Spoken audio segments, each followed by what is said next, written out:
The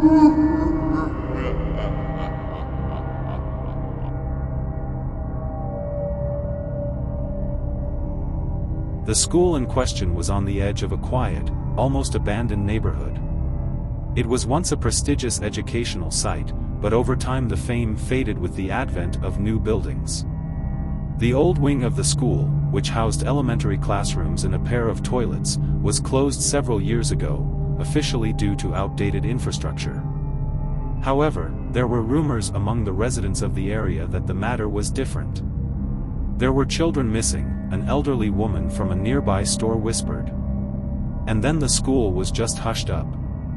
It was these conversations that attracted the attention of a group of teenagers. Mike, Sarah, Jacob and Rachel, ordinary high school students who love thrills, decided to spend the night at school. Their interest was fueled by rumors of strange noises that came from the old wing at night. Mike brought a camera to record the evidence, Sarah brought flashlights, and Rachel brought a survival kit with food and water. Jacob, as always, joked that he was going to become a documentarian of their nightmares. That evening they met at the side entrance to the school. Mike cracked an old lock, more symbolic than functional. The heavy metal door creaked open, exposing the darkness of the hallway. The air inside was damp, with a taste of mold and something metallic. The group exchanged glances, but no one wanted to show fear. "It's just old school," Jacob said with a mocking wink. "There's nothing to be afraid of." They moved deeper into the building, heading towards the old wing. Lanterns illuminated long corridors, the walls of which were covered with cracks and graffiti. There were signs of flooding on the floor, muddy streaks left over from long ago rains. "Can you imagine how cool it used to be here?" Rachel said, pointing to an old framed photograph. On it, the children were smiling happily, surrounded by teachers. "I wonder what happened to them," Sarah said quietly. Their conversation was interrupted by a dull sound, as if something had fallen at the end of the corridor. Mike turned on the camera, his hands trembling slightly. They followed the sound, trying not to make too much noise. Ahead was the bathroom door, which someone had opened a crack. Sarah shone her flashlight there. "It's probably just the wind," she muttered. But they found something strange inside the toilet. There were faint marks on the mirror, as if someone had run a finger over it, leaving indistinct lines. It didn't look like graffiti, more like random scribbles. One of the toilets was gurgling softly, as if the water in it had just come down. "Maybe someone else is here," Mike suggested, taking off the mirror. "No kidding, it's not funny." They came out of the bathroom, deciding to search the old classrooms. As they advanced, the sounds became more distinct. It wasn't just footsteps, it was like someone was banging on pipes. In one of the classrooms, where there were broken desks, they found something strange, an old notebook. On its cover were the initials AB. Inside there were neat notes about homework, lists of students and strange, as if written in a hurry, notes. "They come at night. Don't look in the mirrors. If you hear footsteps, hide." "What kind of nonsense is this?" Jacob said, laughing nervously. "Someone was obviously trying to scare us." But suddenly, somewhere behind the wall, there was a crash, as if furniture had fallen. Sarah screamed, and Mike and Rachel rushed to the door. The corridor was empty, but the air became thicker, as if the pressure had increased. "We have to leave," Sarah said. "Right now." However, Jacob suggested going to the old gym. He claimed to have heard someone whispering his name from that direction. Despite Sarah's protests, the group followed him. The gym was huge, with a high ceiling where the remains of basketball hoops were still visible. The floor was covered with dust, but there were traces of it in some places, as if someone had recently walked here. In the corner, they noticed an old doll lying face down. Jacob picked her up, but immediately dropped her when dead insects fell from her torn torso. Sarah screamed, and immediately there was a sound like a door slamming behind her. Everyone turned around, but they didn't see anything. "We're leaving," Rachel screamed, grabbing Mike's arm. "This place, there's something wrong here." Their journey back became a real nightmare. The sounds of footsteps followed them, doors slamming on their own. The corridors seemed to lengthen, and the path became more and more confusing. Mike continued to shoot, even when his hands were shaking so much that the footage became blurry. When they reached the exit, they found that the door they had entered through was closed. Jacob began to panic, desperately trying to knock it out. But the door wouldn't budge, as if someone was holding it from the other side. Suddenly, a new sound was heard in the air, like a child's laughter coming from an old wing. This can't be happening," Sarah shouted. The group froze, trying to figure out where the sound was coming from. Children's laughter echoed through the empty corridors, causing icy goosebumps. Mike whirled around, pointing the camera in the direction of the old wing. "Did you hear that?" "What is it?" he asked, his voice trembling. "Of course I have," Rachel whispered. "But I don't want to find out where it comes from." "It's just the wind," Jacob muttered, though his face was pale. "Or a recording." "Yes, one of the local jerks decided to prank us." But Sarah was different.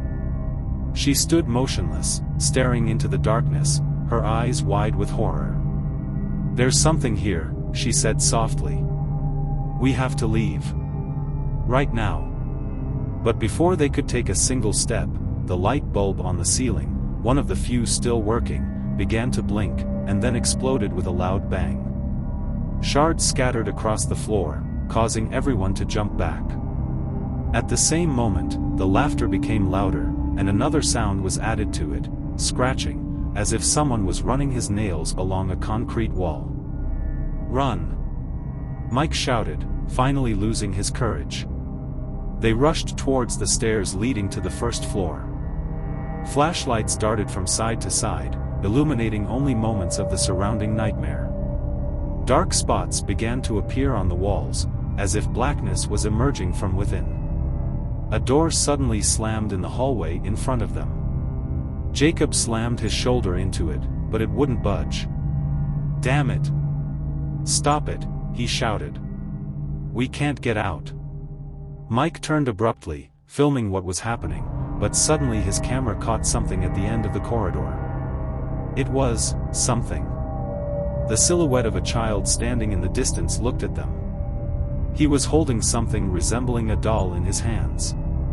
His eyes glowed with a dim red light. "Who is this?" Rachel whispered breathlessly. "It's not a baby," Sarah said, grabbing Jacob. "It's not a child." The creature began to move slowly towards them. Every step was accompanied by a crunching sound, as if the bones inside him were breaking. It raised its hand, pointing directly at Mike. "This is your camera." Rachel screamed. "It's coming for her." Mike threw the camera on the floor in a panic. The creature stopped, but only for a moment, before it tilted its head as if studying them. Then it turned around and disappearing into the darkness. The group froze, afraid to even breathe. "We need to go downstairs," Jacob finally whispered. "Maybe we can find another way out." They ran to the opposite flight of stairs. There was a disgusting smell of rot in the air, which was getting stronger. Every shadow on the walls seemed alive, and every rustle made them shudder. Finally, they reached the basement. It was even darker there, but it was their last hope. "Maybe there's a window or an emergency exit," Sarah suggested, grabbing a flashlight. But there was another surprise waiting for them in the basement. Circles and symbols were drawn on the floor, scratched into the concrete surface. In the center of one of the circles was the same doll they had seen in the gym. Her empty eye sockets stared straight at them.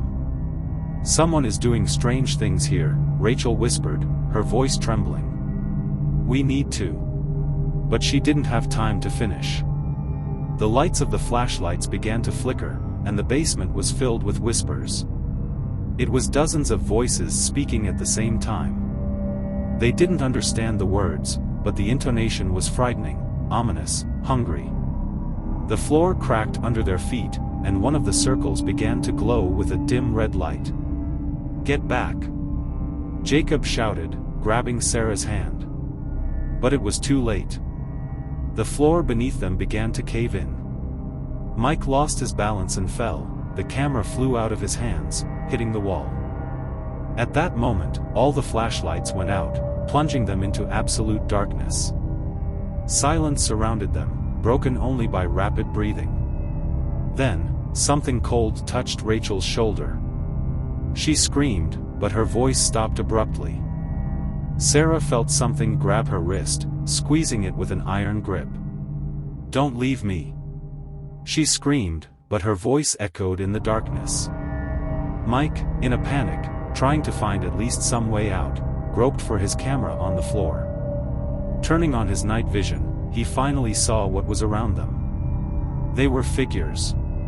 Dozens of figures. Tall and short, they stood in a circle, looking straight at them. Their faces were blurred, as if erased by time. Neither screams nor attempts to get out saved them. When the school doors were opened in the morning by the local authorities, there was not a single soul there. Just the camera lying on the basement floor. Her recording showed the last moments of the night: horror, screams and silence. When the police found the camera, it was quickly handed over to specialists. The recording was damaged, but it was possible to restore part of it. Chaotic movements could be seen on the screen, the light of flashlights falling on the cracked walls and floor. But the most frightening part began towards the end of the video. The camera, lying on its side, recorded someone's feet slowly passing by. They were barefoot, with broken nails, covered with dirt and blood. Then a doll appeared in the frame, the one that the teenagers had seen. She was lying in the center of the symbol, but now her head was turned directly towards the lens. The eyes, empty and dark, seemed to reflect what was behind the camera. Then the sound started.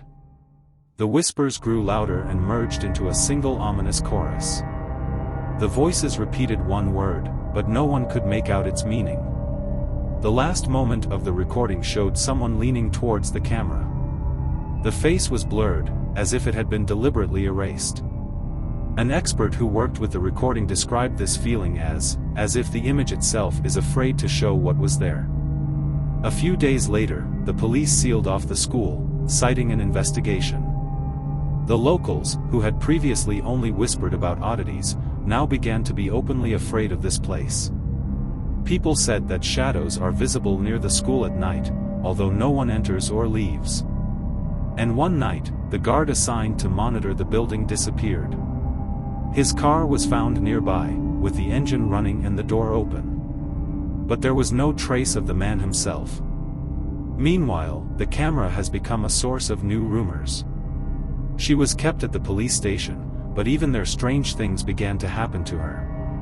One day, an officer checking the evidence noticed that the device turned on itself. The screen, which had not worked before, lit up, showing a black and white image. It was a picture from the camera, but it was not a school, but a completely different place. The screen showed a dark corridor with high ceilings, the walls of which were covered with symbols.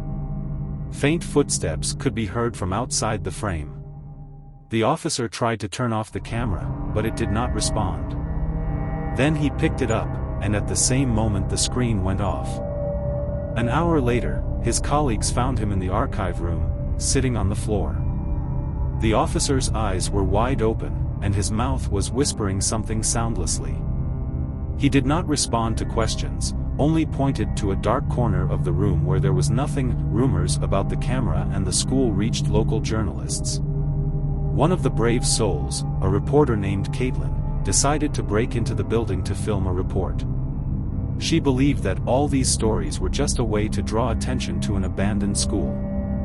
She sneaked in through the back door, armed with a flashlight and a dictaphone. The first thing she noticed when she entered the school was the silence. It was so dense that my ears felt like they were blocked. The light of the flashlight illuminated old desks covered with a thick layer of dust.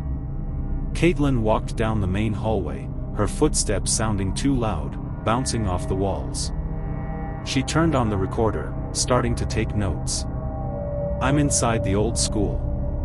Nothing unusual at the moment," she said, trying to keep her voice calm. But her voice faltered as she approached the old wing. The air seemed denser here, as if saturated with something invisible. The flashlight picked out blurred silhouettes from the darkness. There were claw marks on the walls, long, deep scratches. They started at floor level and rose almost to the ceiling. When she entered one of the classrooms, she found toys scattered on the floor. Dolls with gouged out eyes, teddy bears with torn bellies. There was a blackboard in the corner. There were new lines on it, among the old chalk, as if someone had recently written something. "You came too late," it said on the board. Caitlin froze, her hand trembling with the flashlight. She felt something cold slide down her leg. Startled, she whirled around, but there was no one behind her. She took out her phone to take a picture of the board, but the screen went blank. The phone didn't turn on, as if its battery had run out in a second. Suddenly, there was a soft sound. It was laughter, the same childish laughter that teenagers heard. It came from everywhere, echoing through the room. Caitlin rushed to the exit, her breathing becoming ragged. But the corridors seemed to be changing. She rushed from side to side, trying to find a way back, but the walls became unrecognizable. Dark spots appeared on them, as if blood was seeping from the inside. And then she saw them. Silhouettes of children standing in a row at the end of the corridor. They were motionless, but their heads turned, following her movements. One of them, the one who was taller than the others, raised his hand and pointed at her. Caitlin screamed, but her scream was drowned out by the sounds of laughter, which became deafening. The flashlight light began to blink, and then went out completely. She fell, feeling something pulling at her leg. The next day, she was found in the police building. She was alive, but in complete shock. There were deep scratches on her body, and her clothes were torn. No one ever found out how she got out of school. When asked what happened, she whispered only one thing: "They don't want you to find them." After this incident, the school was decided to be demolished. But on the night before the demolition, a fire broke out in the building. The fire destroyed everything, leaving behind only charred ruins. But even now, locals claim that children's laughter can be heard at night in that place. And the camera that recorded everything disappeared from the police station.